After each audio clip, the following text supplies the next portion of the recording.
Hello family, welcome to Stories by Tocci. We bring you interesting folk tales. Please subscribe and drop a like for us.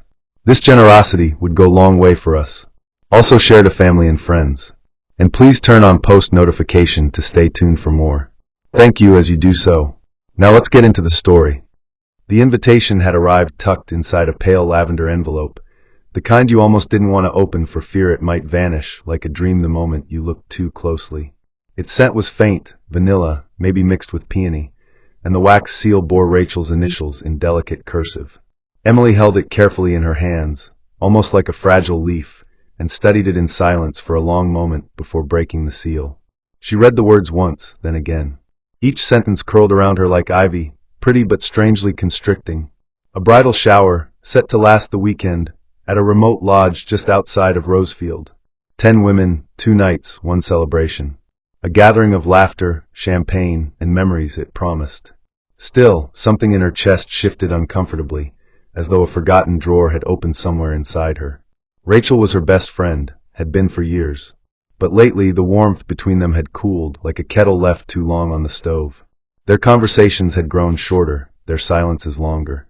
It wasn't anything you could point to directly, but it was there, coiled in the background. A look not returned, a call left unanswered, a hesitation in her voice. And then there was Daniel, the man Rachel would marry. Daniel, with the quick smile and quiet eyes that once seemed to search Emily's face like he was trying to read something only she could write. That was a long time ago now, over a year. Emily had buried that chapter, told herself it had been one-sided, a passing breeze mistaken for a storm. But some feelings, even buried, still hum faintly beneath the surface, like old wires behind a wall. She folded the invitation carefully and set it on the nightstand, staring at it as though it might rewrite itself. And still, beneath all the unease, she told herself this was what best friends did. They showed up. By the time the weekend arrived, Rosefield had shifted into early autumn. The leaves had begun their quiet rebellion, turning the trees into a mosaic of gold and rust. Emily drove alone, the road snaking through the hills like a ribbon unwinding in slow motion. Silver Pines Lodge, she'd been told, sat just outside the valley, a mile past the old train crossing where the map turned from concrete to gravel. As her tires crunched over the stony road, she glanced at the sky, clouded, gray, undecided. It reminded her of the way Rachel had sounded on the phone lately. Not cold, not distant exactly, but not the same. When Emily finally arrived, the lodge stood tall in the clearing, its wooden bones weathered by time but still elegant, like an aging dancer who moved with practiced grace. The pines around it leaned close, as if listening in. Inside, the warmth hit her instantly, glowing lanterns, the scent of baked apples, and laughter echoing down the hallway. Rachel greeted her at the door with a practiced smile and a hug that felt more like a performance than an embrace. Still, Emily returned it, pressing her cheek against Rachel's and pretending not to notice the slight stiffness in her shoulders. As more guests arrived, the rooms filled with chatter and the clinking of wine glasses. There were faces Emily knew, some from school, some from the town, and others unfamiliar.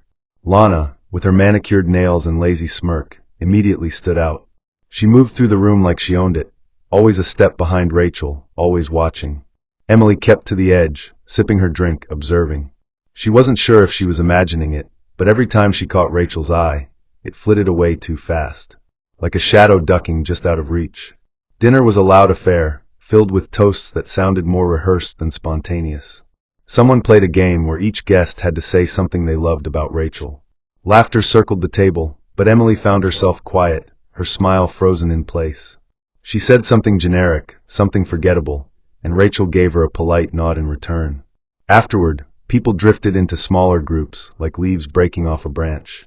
Emily wandered into the sitting room, lit only by the fireplace and a low amber lamp.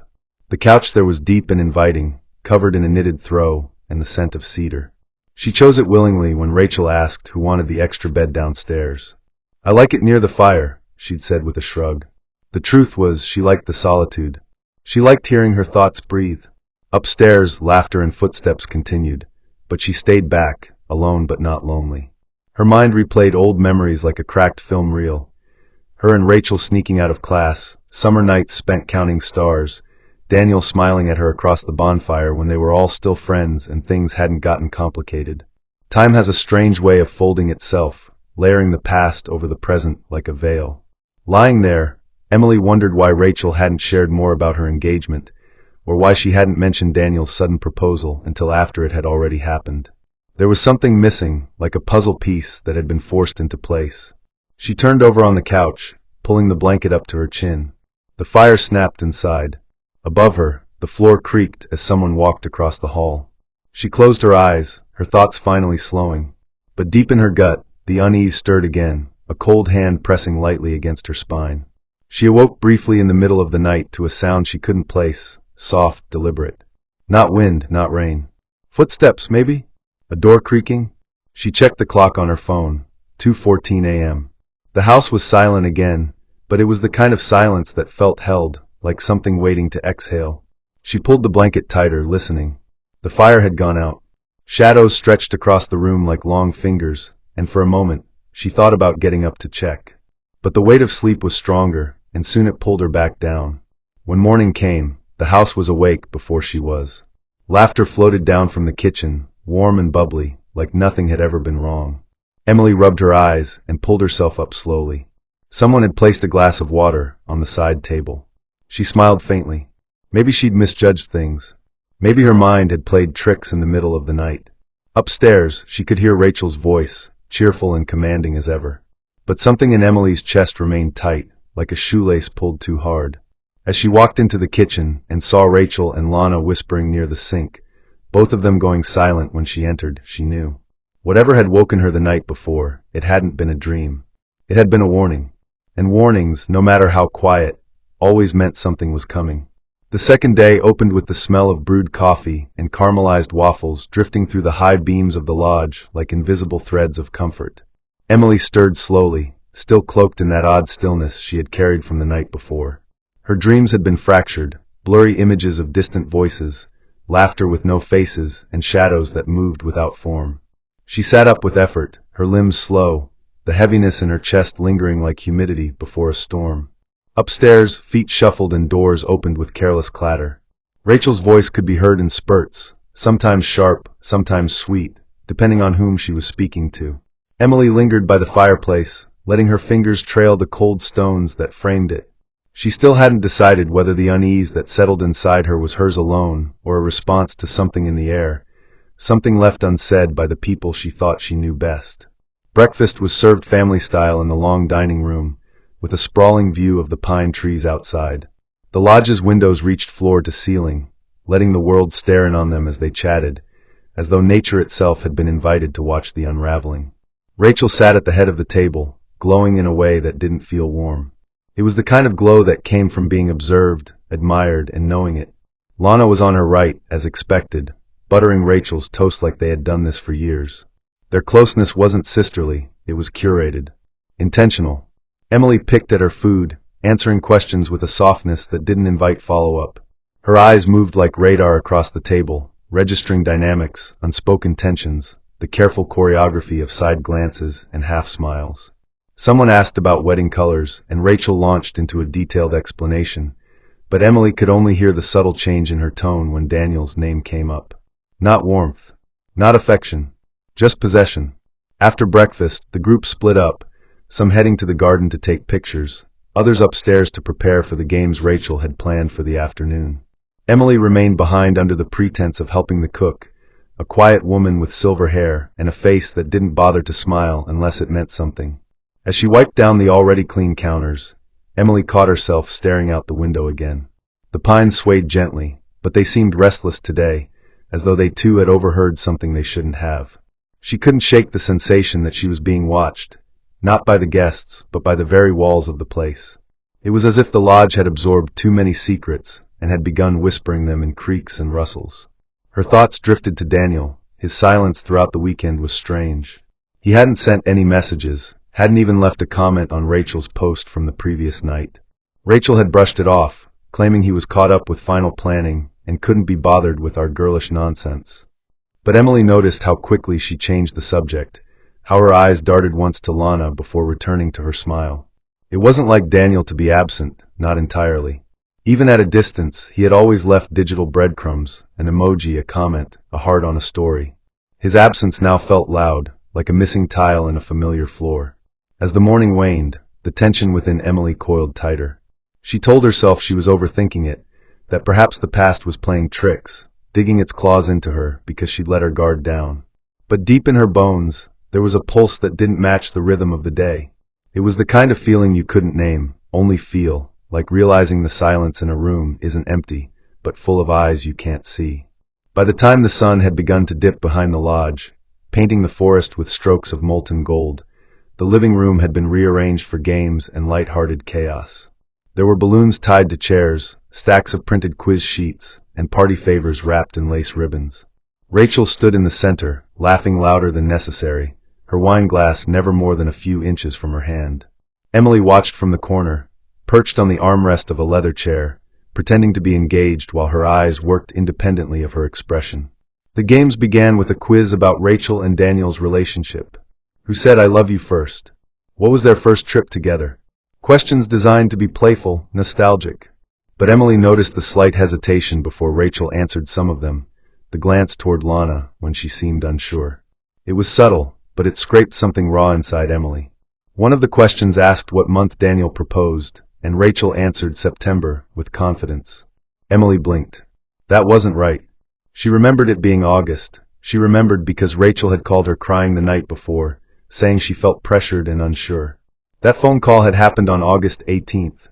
Emily never forgot dates like that. It was another crack, a fine fracture in the carefully painted surface Rachel had built. As the game moved on, Emily withdrew further.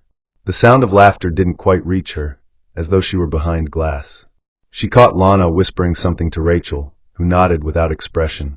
The sense of performance in the room became stifling, like being in a play where you didn't know your lines, but everyone else was pretending not to notice. Emily smiled on cue, clapped when expected, but her hands felt cold.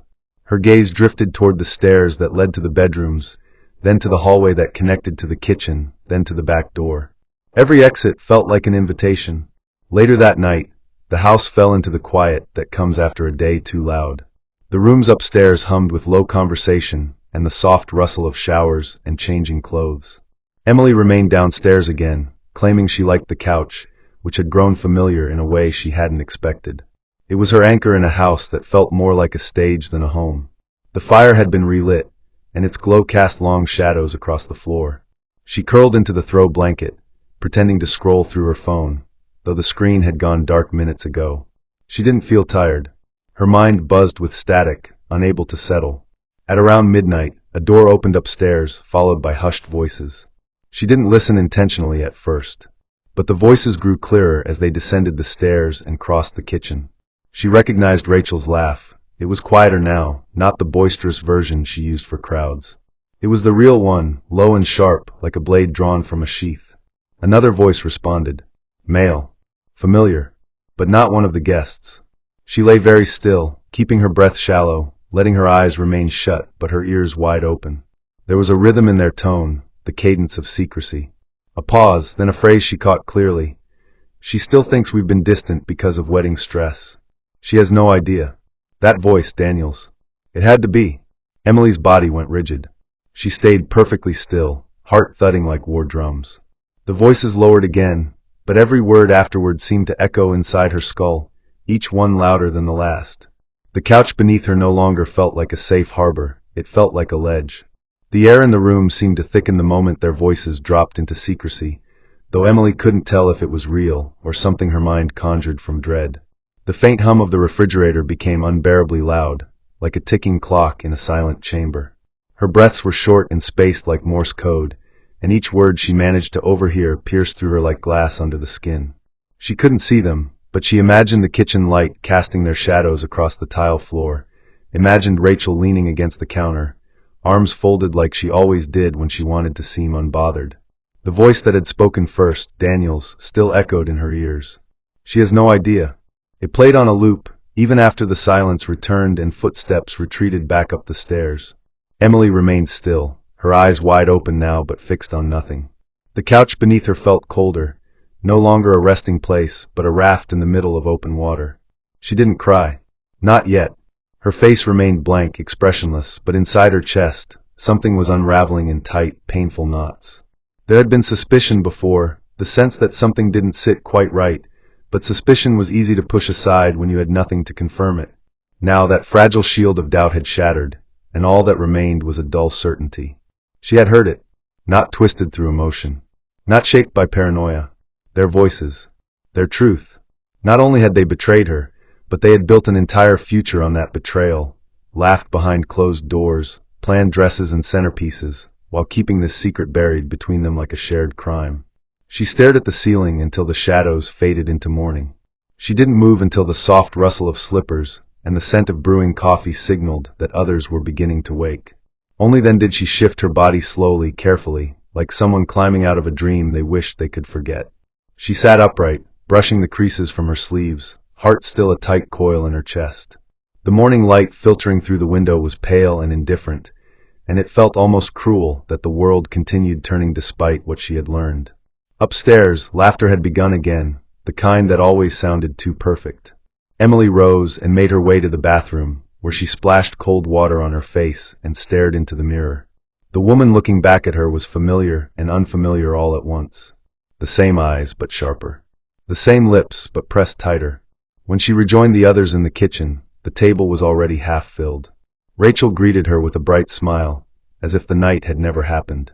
"You slept like a rock," she said, passing her a plate. "Didn't even hear us sneaking down for a snack." Emily blinked once, twice, then forced a small laugh. Must have been the wine. Her voice didn't shake. Her hands didn't tremble. The mask slid over her face as naturally as pulling on a coat. The others chatted about the final day's events, some excited to get home and share pictures, others dragging their feet at the thought of going back to reality. Emily played along, nodding and smiling in the right places, but her mind was far away. She wasn't sure where yet, somewhere between anger and heartbreak, floating in that strange numbness that comes before the storm of reaction. She excused herself shortly after breakfast and stepped outside, wrapping a shawl tightly around her shoulders as she walked along the gravel path that led toward the woods. The forest that bordered Silver Pines Lodge was dense and quiet, untouched by the artificial joy that filled the house. The tall trees stretched like silent sentinels into the sky, their branches gently swaying with the breeze. Emily walked without aim, her boots crunching over leaves and fallen twigs, her thoughts finally allowed to breathe without performance. She had no intention of confronting them, not yet. Confrontation required clarity, and clarity was the one thing she hadn't yet found. The betrayal felt too heavy to hold in her hands and examine all at once, so she let it settle in pieces as she walked deeper into the woods. Memories clung to her like fog. Rachel sitting across from her at the bakery last fall, gushing about how Daniel surprised her with a necklace. Daniel texting Emily at midnight 2 winters ago, just to tell her that a song on the radio reminded him of her. The way Rachel's eyes darted away when Emily mentioned that text weeks later. All those little moments that had seemed off, she had brushed them aside with trust like someone closing a window against a cold draft. But now they blew through the seams of her memory, and nothing felt protected anymore. She paused beside a crooked oak tree, her fingers grazing its bark, and let herself cry. Not loudly, not for long, just enough to soften the stone in her chest. She didn't feel weak. If anything, the tears were the beginning of something else, something stronger. Her breathing steadied after a while, and she sat on a flat rock nearby, staring into the distance. She would return to the lodge soon, but not as the same girl who had left the breakfast table. She would re-enter quietly, the way a fire slips back under a pot, biding its time. There was still more to learn, and she knew enough now not to trust what was offered at face value. Inside the lodge, the day wound itself into afternoon with rehearsed cheerfulness. The women took photos near the fireplace, clinked glasses of sparkling juice, and passed around a notebook where everyone was asked to write a short message to Rachel, something touching, a blessing for her future. Emily accepted the notebook when it came to her, flipping through the pages with practiced slowness. Every message was some variation of love and loyalty, written in curvy loops and bright-colored pens. She looked up at Rachel, who was watching her across the room with that same distant warmth she had been perfecting since their arrival. Emily turned the page and began to write, not what she felt, but what would be expected, carefully chosen words that said everything and nothing at all. When she finished, she handed it off and excused herself once more. She climbed the stairs with steady feet and walked down the hallway until she reached the room Rachel had been using. The door was cracked open just slightly. No one was inside. Emily stood there for a moment, unsure of what impulse had brought her there, but unable to turn away. She pushed the door open fully and stepped inside, her eyes scanning the space without touching anything. On the vanity was Rachel's phone, left unlocked beside a half-finished glass of wine. Next to it, a jewelry pouch Emily had given her years ago. She didn't snoop, she couldn't bring herself to. But as she turned to leave, her eyes caught something strange. Tucked partially under a throw pillow on the bed was a familiar object. It was her camera. The old one. The DSLR she had lent Rachel last summer during the trip she never joined them on. Rachel had said she misplaced it. Emily froze. She stepped toward it slowly, like approaching an animal that might bolt. Her fingers hovered over it, then lifted it carefully. It was heavier than she remembered. The battery was still in place, and the SD card still inside. Emily stood still for a long moment, holding the camera in her hands like it was some ancient artifact dredged from a forgotten past. The familiar weight of it felt both comforting and alien, like returning to a language she hadn't spoken in years. Her fingers wrapped around the grip, her thumb resting instinctively on the shutter button, though it remained silent in her grip. The realization that it had been here the entire time, hidden away in the folds of Rachel's things, unraveled a new thread of unease through her spine. The lie had been small on the surface, Rachel saying she had misplaced it after borrowing it for a weekend shoot. But now, in the light of everything else, that small lie felt like the first domino in a chain that had led them to this quiet, bitter edge. The SD card was still tucked into its slot, the tiny gate keeping it in place as if shielding something sacred or damning. She didn't dare check it here, not in the room that smelled like lavender and secrets, not with footsteps echoing faintly beyond the hallway. Instead, she carefully tucked the camera into her oversized sweater, letting the fabric drape over it, a concealed weight resting against her ribs. She stepped out of the room with a silent breath, closing the door behind her as quietly as she could manage. The hallway was empty, but she didn't trust it. Every sound now seemed exaggerated, the creak of the floorboards, the subtle groan of the beams above her, the whisper of a draft slipping through the window panes. When she reached the stairs, she hesitated. She didn't want to go back into the crowd. The weight of pretending had become exhausting, like wearing a coat made of wet wool. Instead, she stepped into the small reading nook near the back of the lodge, a quiet corner flanked by bookshelves and a single cushioned bench. It was out of view. Alone. Just what she needed. Her hands trembled slightly as she opened the back of the camera, removed the card, and slid it into the adapter she always carried at the bottom of her bag. She slipped her phone from her pocket and connected the two, waiting as the screen blinked and loaded the contents with an unbearable slowness. Her breath caught as the thumbnails appeared, dozens of images, one after the other. At first, they seemed innocuous. Shots of sunsets, trails, food on white plates in expensive restaurants, all dated from the previous summer. She scrolled, her fingers steady, her heart not. Then came a string of photos taken indoors, soft lighting, wine glasses, a hotel suite she didn't recognize. In one of the shots, Rachel stood in front of a mirror, lips painted deep red, a silk robe falling slightly off one shoulder. Another showed Daniel's watch resting on a nightstand, the band curled like a sleeping serpent. The photos weren't graphic, but they were intimate, personal, heavy with implication. She stopped at one that seemed sharper than the rest. Rachel and Daniel standing on a balcony at dusk, caught in the kind of embrace you don't share with someone who belongs to another. Their foreheads touched, their hands wrapped around each other like a closing promise. Emily stared at the image, her mouth dry. There was no denying it now. No twisting, no reframing. What had been a haunting suspicion was now solid. Tangible. Her thumb hovered over the screen for a long time, unsure what to do next. Save it? Delete it? Send it? She backed out of the folder, locking her phone and slipping the card into her back pocket. Her entire body ached, not with anger, but with the quiet grief that came from realizing the people you loved most were capable of not just hurting you, but doing so with intention and without remorse. She leaned back on the bench and closed her eyes, pressing her fingers against her temples. There was no confrontation planned. Not yet. That part would come when the words formed themselves. She didn't mention anything during dinner. Instead, she ate quietly at the far end of the table, offering the occasional smile, laughing when it felt safe. Rachel was in high spirits, teasing one of the girls about her handwriting in the guest book, pouring more wine into half-empty glasses as if trying to wash the night clean.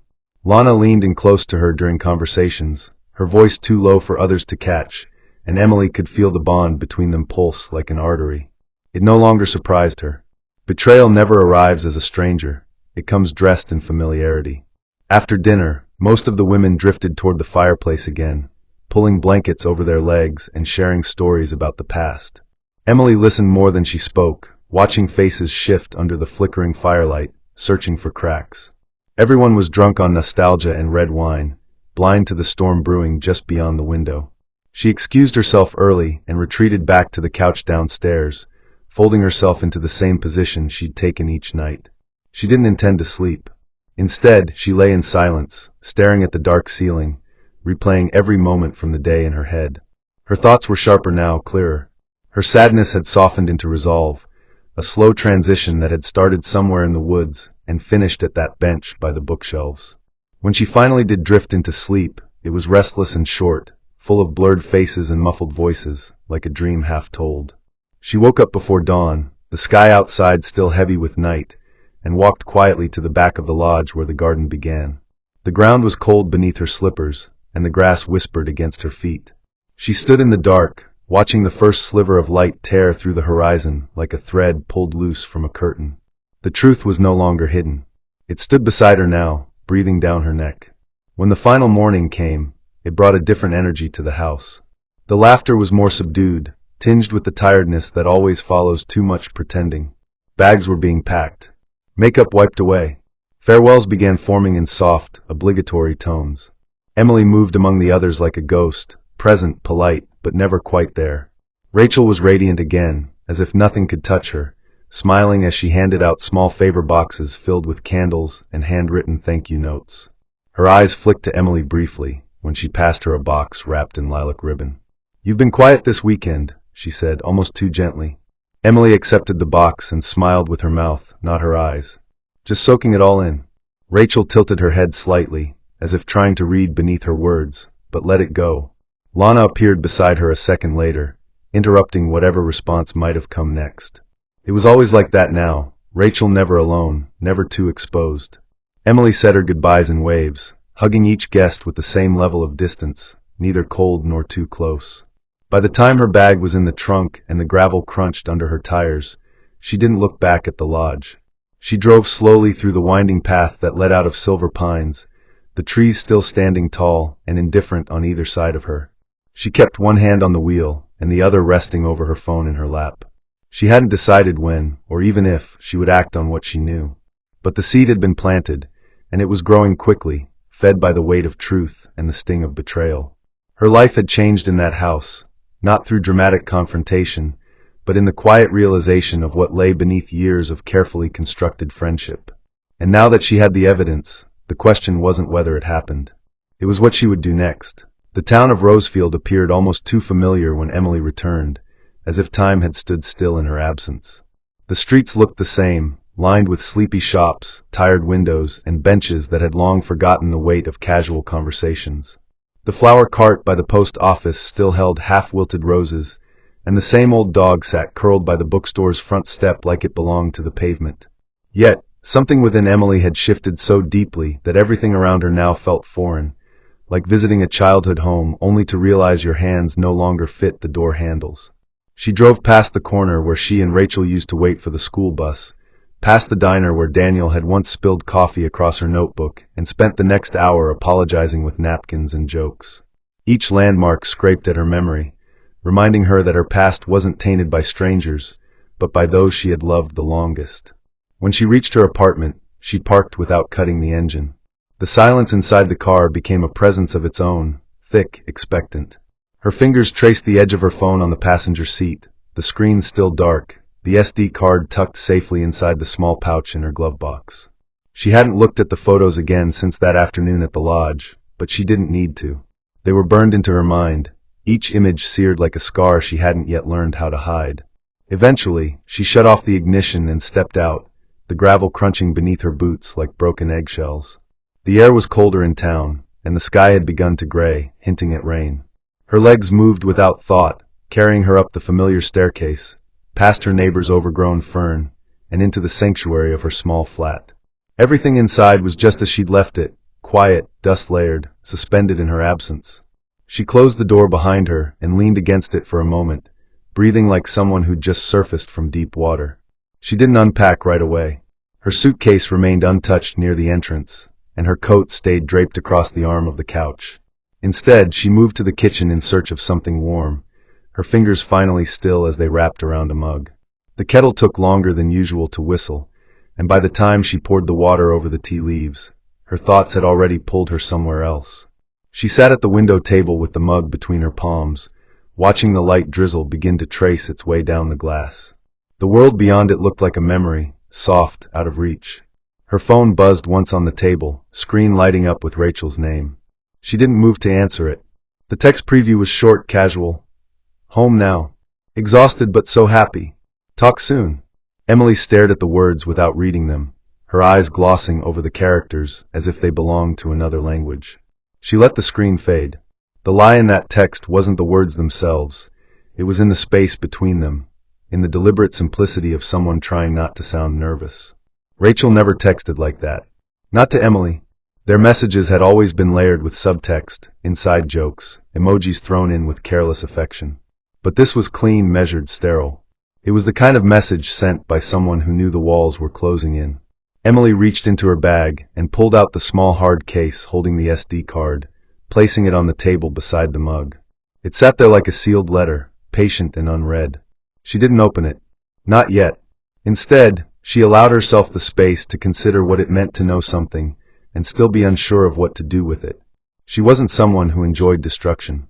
Even justified confrontation felt like fire to her. But this time, something deeper pressed at her resolve. Not revenge. Not anger. Just the need to reclaim the truth, to pull it from the shadows and hold it to the light.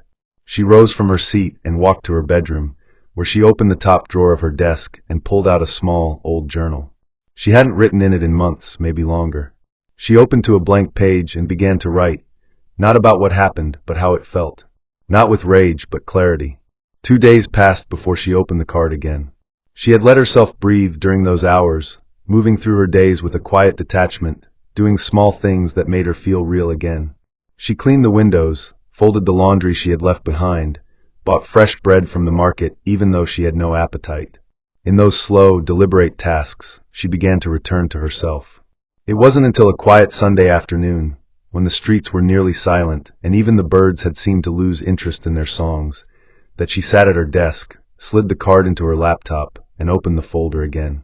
She looked at the photos carefully this time, frame by frame, moment by moment. They told a story without words. There were candids of Rachel laughing at something just outside the camera's view, her smile wide and too real to be posed. There were glimpses of Daniel sitting beside her, arms slung across the back of a couch, face turned toward hers with an ease that only came from familiarity. There were no dates stamped on the photos, but Emily didn't need timestamps anymore. She knew exactly when those moments happened. Her chest tightened as she watched the progression. The images weren't just evidence of a one-time mistake. They were proof of something longer, something sustained. There was a quiet intimacy in their expressions, one that couldn't be faked for a camera. In the final image, Rachel stood on a balcony in a thin robe, holding a glass of wine, looking away from the lens like she didn't know she was being photographed. The shot was beautiful. Painfully so. Emily closed the folder and shut the laptop. Her face remained calm, but her hands trembled just enough to betray her stillness. She knew what she had to do, but she wasn't rushing toward it. Confrontation was not an impulsive act for her. It was a decision carved slowly, patiently, like etching truth into stone. When Monday arrived, she dressed with deliberate care, choosing a dark sweater and tying her hair back neatly, as though preparing herself for court. She didn't call ahead. She didn't send a warning. Instead, she walked to Rachel's apartment, a 15-minute stroll past the bakery and the park where they used to sit after school, sharing secrets over sandwiches and soda. It was a strange feeling, walking those same paths with the weight of betrayal nestled inside her like a second heart. When she reached the door, she paused only once, her fingers resting against the brass knocker, her breath steady. She knocked, and footsteps followed. Rachel opened the door with surprise painted across her face, eyes widening slightly before softening. "Em," she said, voice gentle. "Didn't expect you." Emily didn't smile. She didn't look away. "Can we talk?" Rachel hesitated, then nodded, stepping aside to let her in. The apartment smelled like jasmine and new candles. Everything was in place, perfectly curated. Emily walked to the center of the room and turned to face her. She didn't need theatrics. She didn't need a stage. She just needed truth. "I know," she said simply. Rachel's expression cracked just slightly. "Know what?" she asked too fast. Emily reached into her coat and pulled out her phone. She didn't unlock it. She didn't need to show the pictures yet. "About you and Daniel," she answered, her voice even. "And about last summer. The hotel. The balcony. The lies." Rachel opened her mouth, but no sound came out. Emily watched her, letting the silence stretch. It wasn't meant to be cruel. It was space. Space for Rachel to fill, or to crumble in. Emily waited, not as a victim, but as someone who had finally stepped beyond denial. She wasn't there for apology. She was there to hand back the weight Rachel had left on her shoulders. The silence that followed Emily's words was thick enough to press against the walls. Rachel stood frozen in the doorway, one hand still gripping the edge of the doorframe, knuckles pale. There was no attempt to deny it outright, not at first. Instead, there was a pause, long, calculated, heavy with the internal scramble for the right mask to wear. Emily watched it happen in real time. The micro-expressions twitching across Rachel's face, the falter in her breath, the soft widening of her eyes before she narrowed them in thought. It was like watching someone step onto a stage after forgetting their lines. The performance was no longer seamless. The air in the room changed, the smell of jasmine now mixed with something colder, something metallic. "So you've been digging," Rachel finally said, her voice attempting calm, but not quite reaching it. Emily didn't blink. "No," she replied, "just listening." Rachel looked away for the briefest moment, eyes tracing the far wall like it held the answers. "It wasn't supposed to happen like that," she muttered, the words slipping out more like an accident than a confession. Emily stepped further into the room, her feet slow but sure, her hands tucked into her coat pockets. "And how was it supposed to happen?" she asked, not cruelly, but with the kind of quiet insistence that leaves no space for evasion. Rachel didn't answer immediately. She walked toward the table, picked up a coaster, set it down again, her gestures small and mechanical. "I didn't plan it," she said at last. "I didn't even know how to stop it once it started." Her voice cracked slightly at the edges, but not from guilt, more from the realization that the web she had spun was now caving in. Emily didn't move. She let the words settle in the room like dust. The betrayal was already done. The explanations were just echoes of decisions already made. Rachel sat down slowly, her fingers tracing the rim of her teacup as though it might calm the tremble in her hands. "It wasn't love," she said after a while, barely above a whisper. "Not with him. It was... I don't know what it was." Her voice faltered, and she stared at the floor like the truth had been stitched into the carpet. Emily remained standing, her body firm like stone in a storm. "But it was something," she said, her voice low and even. "Enough to lie. Enough to look me in the eye for months and say nothing." Rachel opened her mouth, then shut it again. She looked older now, the gloss stripped away from her voice, her skin suddenly too tight across her cheekbones. "I wanted everything to stay the same," she said, and there was a strange sincerity in her tone. "I wanted us. I wanted the wedding. I didn't want to lose anything." Emily let out a breath, a quiet scoff without cruelty. "You wanted both," she replied, "but you didn't think about what it would cost." Rachel's eyes welled, but no tears fell. Not yet. Her pride was too strong, even now. "Daniel said it didn't mean anything," she whispered, more to herself than to Emily. "But I think I needed it to mean something. I think I wanted to feel chosen, even if it wasn't real." Emily stepped closer, not to threaten, but to see her more clearly. The weight of the past years hung between them like a thread pulled too tight. "You were always chosen," she said. "By me. You didn't need to steal someone else's choice to prove it." The silence after that was louder than any shouting. Rachel's lips trembled, but her hands remained steady. "I didn't expect you to find out," she said finally, and that was perhaps the truest thing she had said all morning. Emily gave the faintest nod, a gesture not of forgiveness, but of understanding. Some truths live quietly until they are forced into the light, and some people only regret when they're caught. The tea in Rachel's cup had gone cold, and the room, once scented with artificial warmth, now felt sterile. A kind of quiet resignation filled the space, like a storm that had already passed but left behind flooded fields. Emily's shoulders, once rigid, now relaxed slightly, not from relief, but from the settling of reality. She had no intention of shouting or demanding apologies. She wasn't here to force guilt. That wasn't who she was. She was simply here to return the weight Rachel had given her without asking. "I'm not telling anyone," Emily said softly. "Not Lana. Not your parents. Not even Daniel. You can do that yourself, or you can keep pretending. That's on you." Rachel flinched as if the words struck her, and perhaps they did, because there's nothing more terrifying than being handed the consequences you thought you had escaped. "Why are you being kind?" Rachel asked, her voice cracking slightly. "After everything?" Emily's gaze didn't soften.